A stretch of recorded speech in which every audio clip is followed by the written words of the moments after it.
छोटे से बच्चे पैदा हुए थे, छोटे से, अब इतने बड़े कैसे हो गए। तो ये सारा जो आप जोड़ घटाव देख रहे हो, ये एक तरह से भोजन है। भोजन के द्वारा, अन्नमय कोश के द्वारा हमारे शरीर में परिवर्तन लगातार होते रहते हैं। प्रत्येक 7 वर्ष में ये जो शरीर आप देख रहे हो, स्थूल शरीर, 7 वर्ष जन्म के जैसे ही पूरे होते हैं, ये शरीर पूरा का पूरा मर जाता है, बचता ही नहीं। एक परमाणु अंश तक नहीं बचता, एक कोशिका नहीं बचती, एक सेल नहीं बचता आपका। ऐसे ही अगले 7 वर्ष 1 दिन से लेकर के 14 वर्ष पूरे होने तक फिर शरीर मरता है दोबारा, पूरा का पूरा मर जाता है, बचता ही नहीं। यानी इन 7 वर्षों में पैदा होने से लेकर 7 वर्ष पूरे होने तक जो शरीर में है वो सब मर जाता है, उसकी जगह नए सेल बनते हैं, पुराने निकलते रहते हैं बाहर, पसीने से, श्वासों के द्वारा, मल मूत्र से, अन्य प्रकार से ये बाहर निकलते रहते हैं मर के, उनकी जगह नए बनते जाते हैं। यानी हर सेल नया हो चुका होता है 7 वर्ष में। तो ये होता किसके द्वारा है? अन्न के द्वारा।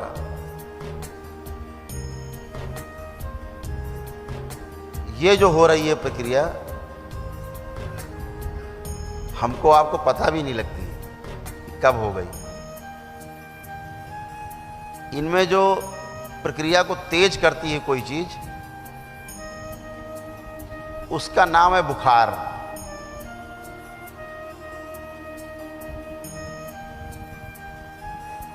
सेल जो डिस्ट्रॉय हो गए हैं, मर गए हैं, उसे बाहर कैसे निकाला जाए? अगर वो अंदर पड़े रहेंगे तो सड़ेंगे, तो रोग बनता है। क्या बनता है? रोग। फिर वही आपके गांठ के रूप में दिखाई देता है, त्वचा रोग के रूप में दिखाई देता है, अंदरूनी गांठें बनने लगती हैं। तो बुखार का काम है आपके इन अवशेषों को, मृत अवशेष जो हैं, जो मर गए अंदर सेल्स, ये बाहर निकल जाएं। जब ये बाहर नहीं निकल पाते तो बुखार आता है। क्यों आया बुखार? वो सेल बाहर नहीं निकल पा रहे हैं, अंदर सड़ रहे हैं, सड़न पैदा हो गई है। तो बुखार क्या करता है? आते ही आपकी भूख बंद कर देता है। पहला काम भोजन। बुखार का काम क्या है? मन नहीं करता खाने का, पानी का भी टेस्ट बदल जाता है, पानी का भी टेस्ट आपको नहीं आता। लेकिन फिर आप कहते हो पत्नी से, माँ से, जरा कुछ चटपटा बनाओ क्योंकि स्वाद नहीं आ रहा है, कुछ जरा चटपट टाइप का हो जाए।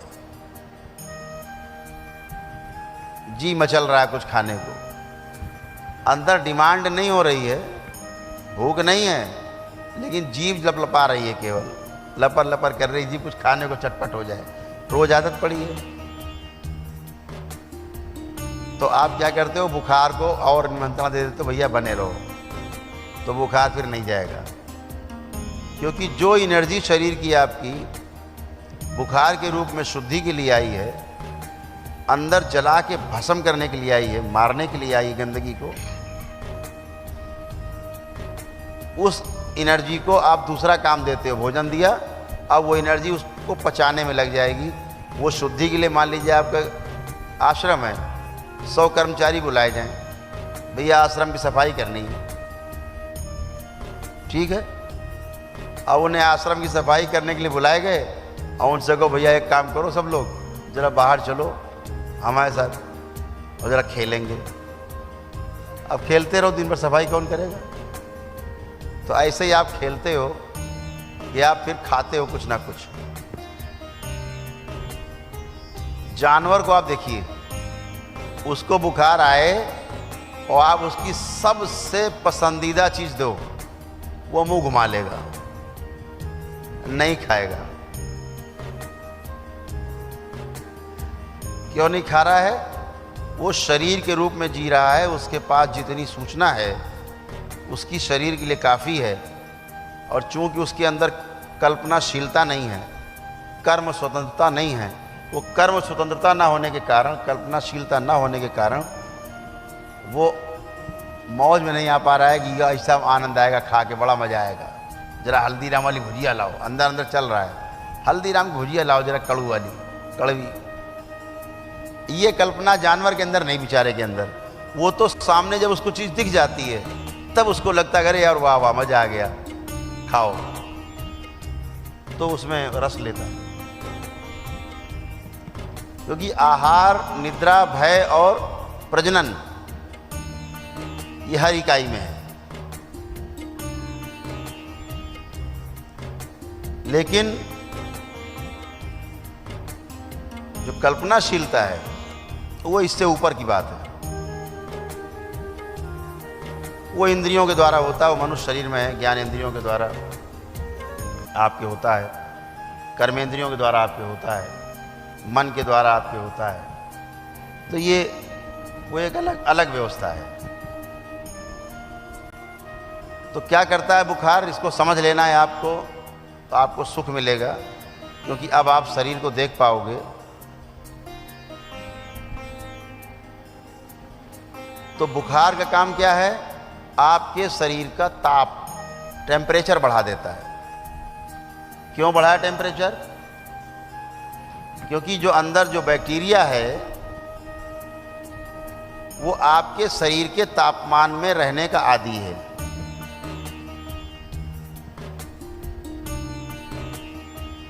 अब अगर शरीर अपना टेम्परेचर बढ़ाता है तो इसलिए बढ़ाता है कि वो बैक्टीरिया असहज हो जाए, उसको लगे कि इससे अच्छा तो मौत है, हमें नहीं रहना।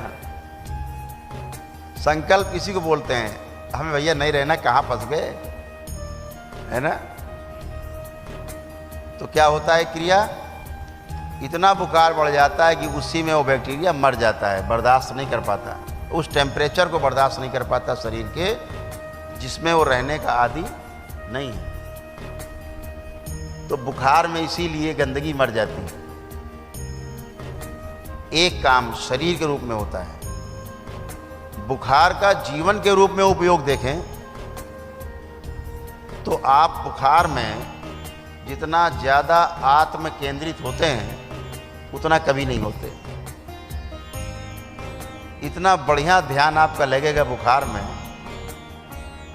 क्योंकि आपका मन कहीं जाता नहीं इधर उधर, शरीर के आसपास ही रहता है, साथ में रहता है, इर्द गिर्द रहता है, हटता ही नहीं। बड़े कष्ट में है, जितने कष्ट में आप हैं प्रभु एक मौका देता है आपको ध्यान का, आप गहन ध्यान में जा सकते हो। ये दोनों रूप में बहुत महत्वपूर्ण है, शरीर के शुद्धि सफाई के रूप में भी और मन की भी शुद्धि सफाई के रूप में भी। यहाँ आप संयम से स्वास्थ्य तक की यात्रा कर सकते हैं, क्योंकि स्वास्थ्य करने की जो यात्रा है उसका जो वाहन है वो संयम है। अगर आप में संयम नहीं है तो आप कभी भी स्वास्थ्य तक की यात्रा नहीं कर सकते, स्वस्थ नहीं रह सकते। स्वस्थ रहने की पहली शर्त है संयम आपका अच्छे से हो, पूरा हो। हम क्या करते हैं बुखार में, कुछ खा पी लेते हैं, तो जो एनर्जी गंदगी निकालने काम में लगनी थी भोजन पचाने में लग जाती है, गंदगी ज्यों की त्यों पड़ी रहती है। दूसरा आप क्या काम करते हो, टिकिया खा लेते हो, एकदम अप्राकृतिक कार्य, एकदम अप्राकृतिक कार्य। टैबलेट खाई आपने और बुखार को दबाने का प्रयास किया, बुखार बेचारा दब जाता है, कमजोर है, दब गया। ऐसा आप 10-20 बार जब करते हो तो शरीर जान जाता है कि इसमें रहने वाला जो मालिक है बहुत चालाक है, ये गंदगी साफ करने नहीं देगा। तो हर बार क्रिया क्या होती है, आपने बुखार को दबा दिया तो अंदर की जो गंदगी बाहर निकलनी थी वो अंदर ही रह जाती है, और वो दिन दूना रात चौगुना बढ़ती रहती है। बढ़ते बढ़ते क्या होगा, जब शरीर इस बात को समझ लेता है कि यह चालाक आदमी है, तो फिर शरीर भी चालाकी करता है, फिर वो टाइफाइड बना देता है, फिर टाइफाइड होता है, फिर आप डॉक्टर ढूंढते हो, ये डॉक्टर वो डॉक्टर साहब बुखार नहीं जा रहा, 15 दिन हो गए, डॉक्टर साहब 2 महीना से बुखार नहीं जा रहा है। ये बुखार जो नहीं जा रहा है आपने ही पैदा किया है, इसके क्रिएटर आप हो, इसके जनक आप हो। अच्छा चलिए मान लीजिए आपने किसी तरह से ज़बरदस्ती टाइफाइड दवा लिया, ऐसा आपने 2-4 बार कर लिया, आपने मान लिया अरे भाई बड़ा अच्छा डॉक्टर था और हम जीत गए, टाइफाइड चला गया। टाइफाइड क्या है? आंतों का ज्वर है, आंत्र ज्वर बोला जाता है, इंटेस्टाइनल, हाँ वो फीवर है। आंतों में जो जमा हो गई गंदगी स्टोर हो गई है, इसलिए बुखार है। आंतों को बुखार आ गया, सड़न पैदा हो गई, तो क्या होगा, वो सड़न आपके रक्त में मिलेगी, गंदगी, रक्त पूरे शरीर में गंदगी लेके घूमेगा, फिर किडनी छानेगी उसको, लीवर किडनी होते हुए फिर छनेगी और गंदगी आप में है ये फिर मिलेगी। यही शरीर बेचारा बिना मतलब का काम करता रहेगा। कैसे? जैसे कि आप झाड़ू लगाओ और यहाँ सारे पंखे चला दो और झाड़ू लगाते रहो ज़िंदगी भर, कूड़ा बाहर नहीं जाएगा, इसी में घूमता रहेगा। तो क्या किया आपने, अंदर के सारे पंखे चला रखे हैं झाड़ू लगाते समय, अब वो बाहर नहीं जाएगा, अंदर ही रहेगा। क्यों? आप टिकिया खा रहे हो, टैबलेट। तो ऐसे बुखार बनते बनते कहाँ पहुँचे? टाइफाइड पहुँच गए। अभी आपको आगे की यात्रा करनी मेरे साथ, हम करा रहे हैं आपको यात्रा, पूरी यात्रा करो तो आपको समझ में आ जाएगा। ऐसे आपने 2-4 बार टाइफाइड दबा दिया, तो अब जो रोग बनेगा उस रोग का नाम है तपेदिक, यानी टीबी, यानी फेफड़े आपके खराब होने शुरू होंगे, क्योंकि फेफड़ों को बहुत ज़्यादा काम करना पड़ रहा है, जिसके कारण बाय प्रोडक्ट के रूप में कफ इकट्ठा हो रहा है।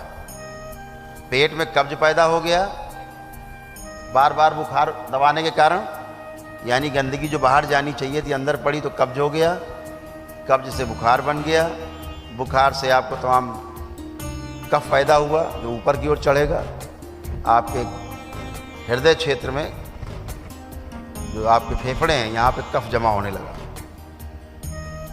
तो आपको टीबी हो जाएगी।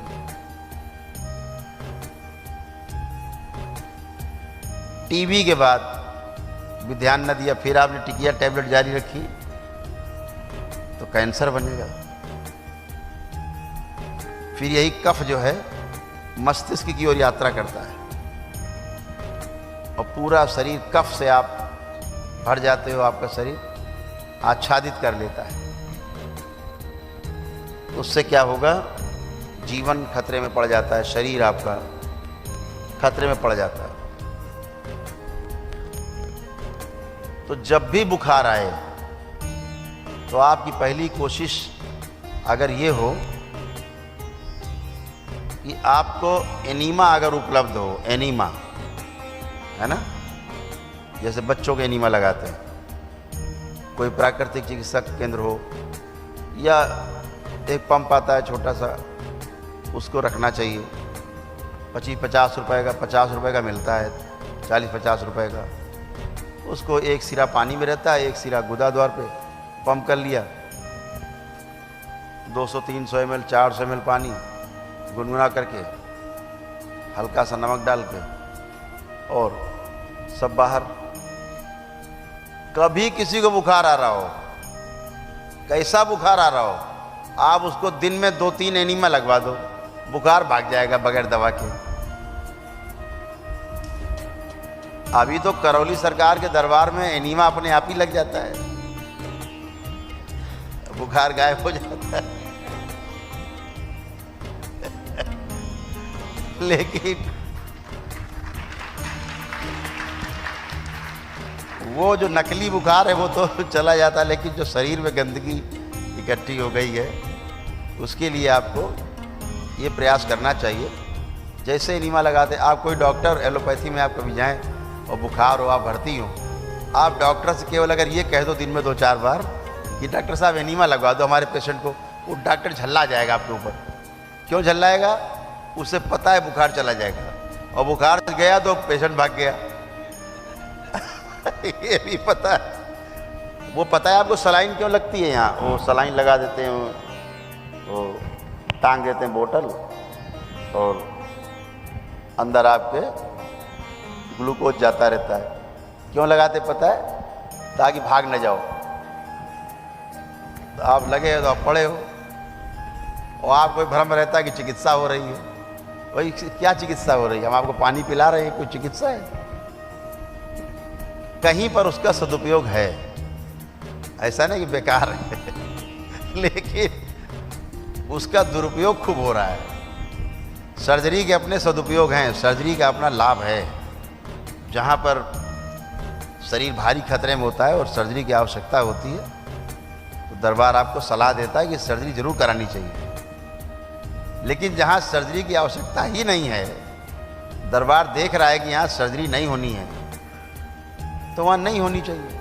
ऐसे ही लोगों को समझ लेना चाहिए। लेकिन अब वो एक बड़ा व्यवसाय बन गया है सर्जरी का। आप पहुँचे, देखे आपने कि आपको देख लिया ठीक ठाक आदमी है, 1-2 लाख खर्चा कर सकता है, 100% आपको सर्जरी पक्का तय है। और कहीं आपने कह दिया डॉक्टर साहब जैसे भी हो, चाहे इसके बराबर रुपया लग जाए, अब आप बचाना है, तो समझो पक्का मरे। क्योंकि डॉक्टर साहब अब कोई प्रयोग ऐसा नहीं बचा होगा जो आप पे ना करें। वो उन्हें पता है हर प्रयोग का पैसा मिलेगा। तो इसीलिए बहुत पैसे वाले लोग अस्पताल जाके इसीलिए मर जाते हैं प्रेम से। आईसीयू में वेंटिलेटर पे पड़े पड़े मर जाते हैं। घर वालों को भी नहीं पता लगता है कब मर गए, उनको भी नहीं पता लगता कब मर गए, दोनों आराम में। और कभी कभी तो डॉक्टर को भी नहीं पता लगता कब मर गया पेशेंट। वो 2-3 दिन बेचारे को वेंटिलेटर पे ही रखे रहते हैं। फिर नर्स बताती है डॉक्टर साहब लग रहा वो नहीं रहा। अच्छा, देखा उनका वाकई, जल्दी सूचना दो सबको। ऐसा भ्रम रहता है। तो ऐसे भ्रम पूर्वक नहीं जीना है हमें। हमारे जीने में और हमारे जिंदा रहने में फ़र्क करना है। जब हम जिंदा रहना चाहते हैं तो माता पिता उस रूप में हमें ज्ञान देते ही हैं, सूचना देते ही हैं। लेकिन जीना कैसे है, ये गुरु दीक्षा के बाद तय होता है। तो आपसे छोटी छोटी बातें होती रहेंगी ताकि आप शरीर को भी समझें। शरीर में कुछ भी हो रहा है, आपको ने उसको एक नाम दे दिया रोग, लेकिन जब समग्रता में देखेंगे तो जिसे आप रोग कह रहे हो वो एक्चुअल में आपके शरीर की शुद्धि सफाई है। लेकिन बहुत ज़्यादा गंदगी इकट्ठी हो गई है, जब वो निकलना शुरू होती है तो वो असाध्य रोग मान लिया जाता है। इतनी गंदगी हो गई है कि अब निकलना मुश्किल है, उतने शरीर की आयु नहीं बची। इतनी गंदगी निकलती रहे तो भी नहीं निकल पाएगी, तो असाध्य हो गया।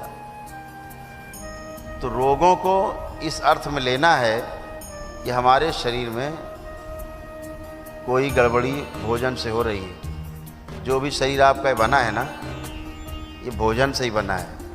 यानी ये शरीर में कहीं चटनी आपके दिख रही है, हमें कहीं रायता दिख रहा है, कहीं सब्जी दिख रही है, कहीं रोटी दिख रही है, कहीं पिज्ज़ा दिख रहा है, बर्गर दिख रहा है। इसी का जोड़ ये शरीर है, इससे ज़्यादा कुछ नहीं। अब ये खाना बंद कर दो, सिकुड़ना शुरू हो जाएगा इधर।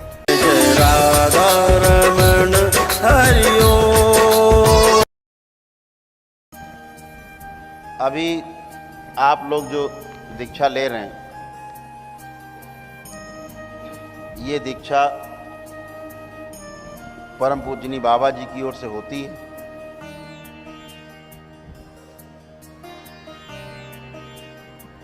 जाहिर है मेरे द्वारा होगी, लेकिन पूजनी बाबा जी की ओर से ही ये दीक्षा होती है।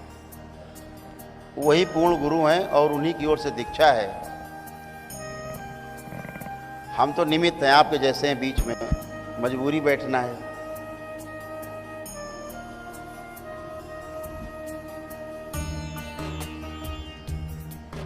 आज लगभग 450 लोग दीक्षा ले रहे हो आप लोग। गुरु पूर्णिमा में ऐसे 600 प्लस कुछ लोग थे। ऐसे हर महीने करीब 500-600 लोग आप लोग दीक्षा लेते थे। ये तो शुरुआत हुई है आपके श्री राधा रमण शिष्य संप्रदाय की, ये तो शुरुआत हुई। दीक्षा से होता क्या है दरबार की?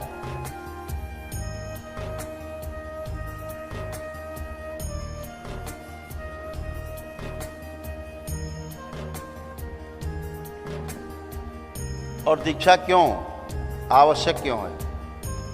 किसी गृहस्थ के लिए एक खास समय आने पर दीक्षा आवश्यक क्यों है?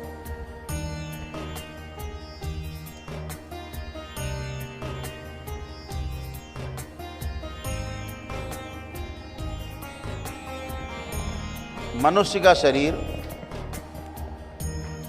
आपको जान के ये आश्चर्य हो सकता है, कई कई हजार वर्ष के बाद ये मनुष्य का शरीर मिलता है।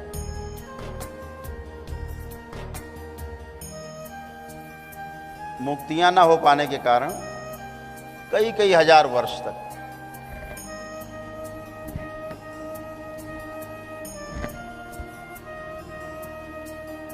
जन्म नहीं मिलता।